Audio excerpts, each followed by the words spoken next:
Bismillahirrahmanirrahim. The Holy Quran and Creation. یہ ایک chapter ہے جو کتاب ہم نے لکھی ہے An Ultimate Solution to the Dawkins Illusions. اس کتاب کے اندر یہ ایک چیپٹر ہے The Holy Quran and Creation. اس کے بقایا جو چیپٹر ہے وہ بھی انشاءاللہ ہم ٹائم ٹو ٹائم بیان کریں گے. چیپٹر ہے پروفٹس،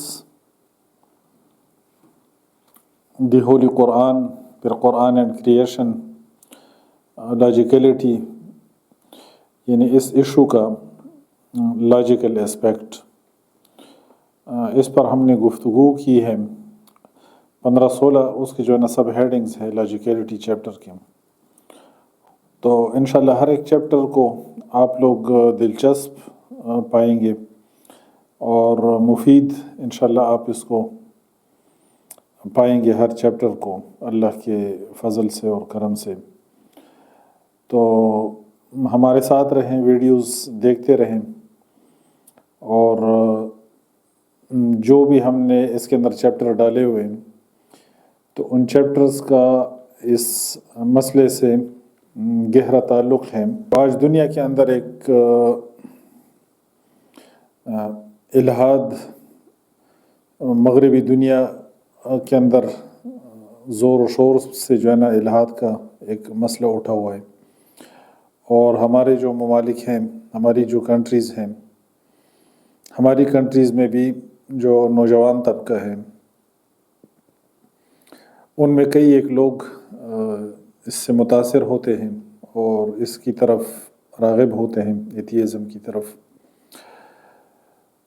ایتھیزم کے اندر کوئی حقانیت نہیں کہ لوگ اس کی طرف اگر دوڑتے ہیں تو یہ ایتھیزم کی حقانیت نہیں، بلکہ اپنے دین سے بے خبری ہے کہ دین سے لوگ دور ہیں، بے خبر ہیں، اور دنیا کے اندر آج ایک عمومی طور پر میٹیریلزم اور دنیا کو حاصل کرنے کی دوڑ ہے صبح سے لے کے شام تک. جو کوئی آپ کو نظر آتا ہے وہ اسی دوڑ میں لگا ہوا ہے، حاصل کرنے میں انسان لگے ہوئے ہیں جن کا تعلق مرنے سے پہلی زندگی کے ساتھ ہے. تو اس دوڑ کے اندر عمومی طور پر دنیا لگی ہوئی ہے، دین سے جو ہے نا لوگ دور ہیں، بے خبر ہیں. تو ایتھیزم کے اندر کوئی حقانیت نہیں، بلکہ یہ لوگوں کی کمزوری ہے کہ لوگ جو اللہ تعالیٰ کا ایک سچا پیغام ہے جو اس نے اپنے انبیاء کرام کے ذریعے اپنے بندوں تک پہنچایا، اس سے لوگ بے خبر ہیں، اس سے لوگ دور ہیں، اس سے لوگ ناآشنا ہیں. تو یہ جتنے اس کے اندر ہم نے ٹاپکس ڈسکس کیے ہیں، جتنے چیپٹرز اس کے اندر ہم نے ڈالے ہوئے،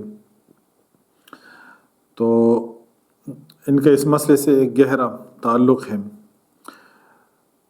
مثلا یہ چیپٹر ہم نے لکھا ہوا ہے دی ہولی قرآن اینڈ کریشن. تو اس کا مقصد یہ ہے کہ ملحدین ایک تو کریٹر کے منکر ہیں، وہ کسی خالق کو نہیں مانتے. وہ کہتے ہیں کہ یہ اتفاق ہے، یہ سارا کچھ، یہ پورا نظام جتنا وجود میں آیا ہے، اور یہ جو انسان ہے یا دوسری جتنی مخلوقات ہیں، یہ اتفاقاً یہ چیزیں وجود میں آئی ہیں. تو اس وجہ سے یہ چیپٹر اس کے اندر ہم نے لکھا دا ہولی قرآن اینڈ کریشن.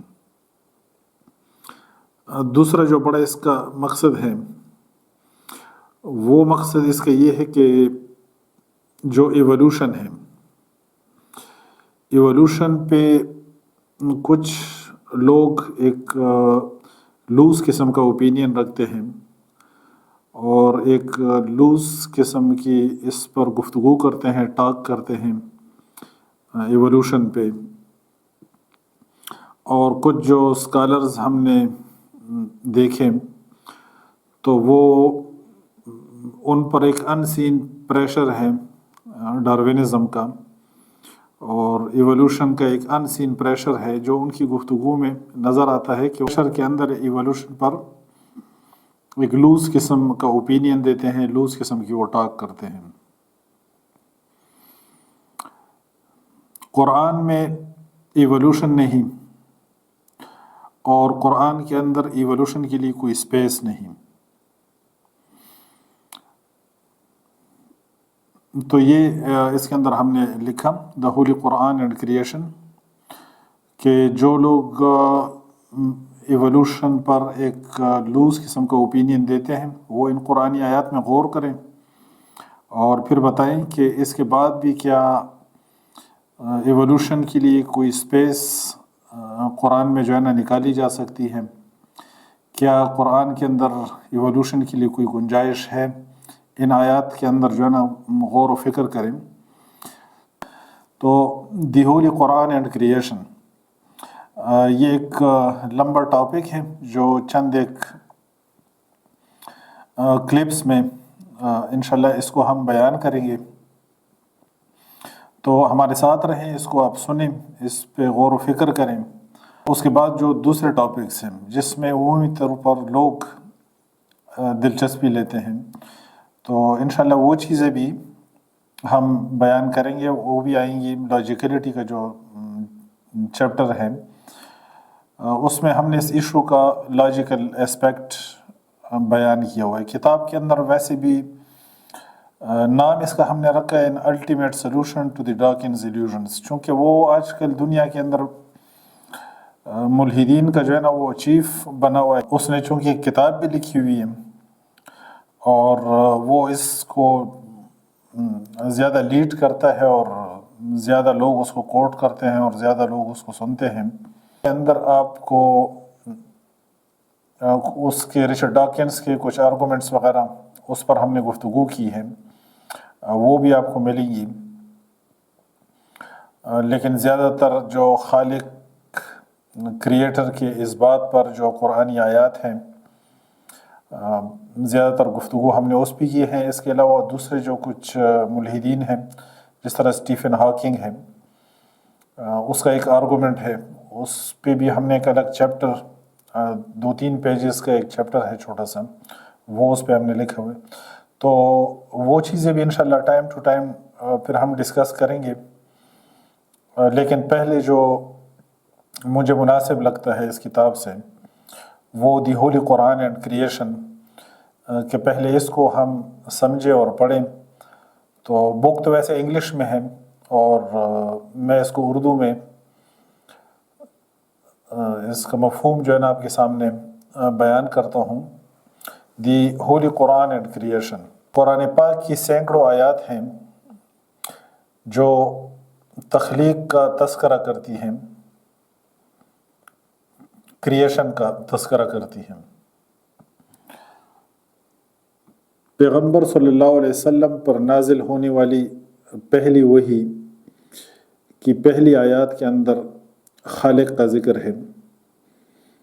اعوذ باللہ من الشیطان الرجیم، بسم اللہ الرحمن الرحیم، اقرأ بسم ربک الذی خلق، خلق الانسان من علق۔ Recite in the name of your Lord who created man from a clinging mass، اپنے رب کے نام سے جس نے پیدا کیا جمے ہوئے خون کے ایک لوتھڑے سے انسان کو تخلیق کیا۔ تو یہ پہلی وحی ہے، اس کی پہلی جو ہے نا آیات ہیں، تو ابتدا سے ہی خالق کائنات کا تذکرہ ہے کہ جو کریٹر ہے، پڑھو اپنے رب کے نام سے جس نے تخلیق کیا، جس نے پیدا کیا۔ خلق الانسان من علق، اور انسان کو پیدا کیا علق سے، جمے ہوئے خون سے، یا کلنگنگ میس۔ علق جو ہے وہ خون کے لوتھڑے کو بھی بولتے ہیں، علق جو ہے وہ جونک کو بھی بولتے ہیں، لیچ جس کو کہتے ہیں۔ ماں کے پیٹ میں ابتدائی جو مراحل سے جو ایمبریو گزرتا ہے تو شروع میں وہ لیچ کی طرح بیہیو کرتا ہے، کلنگ کرتا ہے وہاں سے۔ یوٹرس میں، ماں کے رحم میں جہاں پہ یہ امپلانٹیشن ہوتی ہے، تو اس سے یہ کلنگ کر رہا ہوتا ہے۔ خلقہ جو لفظ قرآن پاک کے اندر کئی بار استعمال ہوا ہے، تو یہ کئی معنوں میں یہ بولا جاتا ہے۔ یہ لفظ ایک چیز سے دوسری چیز بنانا، اس کے لیے بھی بولا جاتا ہے۔ انسان کو مٹی سے بنایا، جنات کو آگ سے پیدا کیا، ملائکہ کو نور سے پیدا کیا، تو اس معنی میں بھی بولا جاتا ہے۔ اور عدم سے وجود بخشنا، اس کے لیے بھی جو ہے خلقہ کا لفظ جو ہے نا استعمال ہوتا ہے۔ جس طرح قرآن نے خلق السماوات والارض بھی کہا، آسمانوں اور زمین کے لیے خلق کا جو ہے نا لفظ بھی استعمال ہوا قرآن پاک کے اندر، خلق السماوات والارض۔ لیکن سورہ بقرہ کے اندر آسمانوں اور زمین کی پیدائش کے لیے بدیع السماوات والارض، بدیع السماوات والارض وَإِذَا قَضَى أَمْرًا فَإِنَّمَا يَقُولُ لَهُ كُن فَيَكُونُ، سورہ بقرہ آیت نمبر 117۔ بدیع السماوات والارض، آسمانوں اور زمین کا ابتداءً پیدا کرنے والا، originator of the heavens and the earth. وَإِذَا قَضَى أَمْرًا فَإِنَّمَا يَقُولُ لَهُ كُن فَيَكُونُ، when he decrees a matter he only says be and it is۔ جب وہ کسی کام کا ارادہ کرتا ہے تو وہ کہتا ہے کہ ہو جا، اور وہ کام ہو جاتا ہے۔ بدیع السماوات والارض، originator of the heavens and the earth, آسمانوں اور زمین کا موجد، ابتداءً پیدا کرنے والا۔ تو آسمان اور زمین کے لیے خلق السماوات والارض بھی کہا گیا، بدیع السماوات والارض بھی کہا گیا۔ That is, he creates ex nihilo. He created heavens and the earth without previous sample, without previous type۔ آسمانوں اور زمین کو اللہ تعالیٰ نے پریویس کسی ٹائپ یا سیمپل یا کسی نقشے کے بغیر اللہ تعالیٰ نے پیدا کیا۔ اسی طرح اللہ تعالیٰ نے قرآن پاک کے اندر فرمایا، یہ اس چیپٹر کے اندر شروع میں ہم نے کچھ متفرق آیات دی ہوئی ہیں، دا ہولی قرآن اینڈ کریشن۔ شروع میں چند ایک متفرق آیات ہیں تخلیق کے بارے میں۔ اس کے بعد اس چیپٹر کے اندر کئی ایک سب ہیڈنگز ہیں۔